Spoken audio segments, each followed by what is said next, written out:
দেখুন, এপাশেই রয়েছে বাসনা কালী মন্দির, আর মন্দিরের এই পাশেই রয়েছে সুন্দর একটি ছোট্ট বাঁধানো পুকুর। আর নিচে কত অসংখ্য মাছ রয়েছে, আপনাদের একবার জুম করে দেখাই। দেখুন, অসংখ্য মাছ রয়েছে। আর ওপাশে দুটো ভাই কি সুন্দর মাছ ধরছে। আর ওদিকটায় রয়েছে একটা ছোট্ট পার্ক।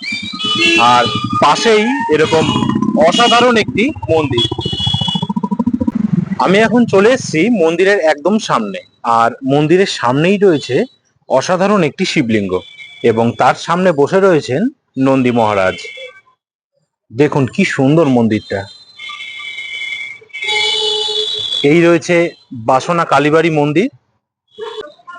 মায়ের মন্দিরের দরজা এখন খুলে দিয়েছেন। দেখুন মায়ের রূপ, দেখুন কি সুন্দর, কত সুন্দর দেখতে লাগছে মাকে।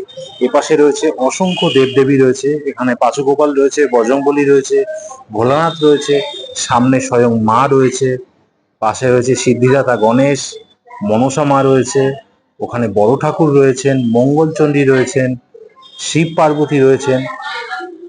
কি সুন্দর এই মায়ের মন্দির। আপনারা কিন্তু অবশ্যই এই মায়ের মন্দিরে একবার ঘুরে যাবেন এবং অবশ্যই কিন্তু মাকে পুজো দিয়ে যাবেন।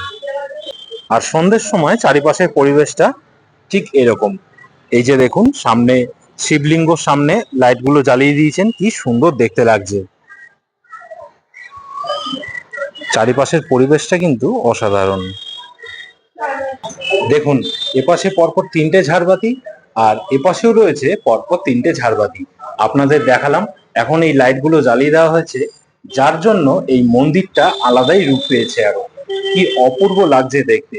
আপনারা কিন্তু অবশ্যই এই মন্দিরে একবার হলেও এসে ঘুরে যাবেন, অসাধারণ লাগবে।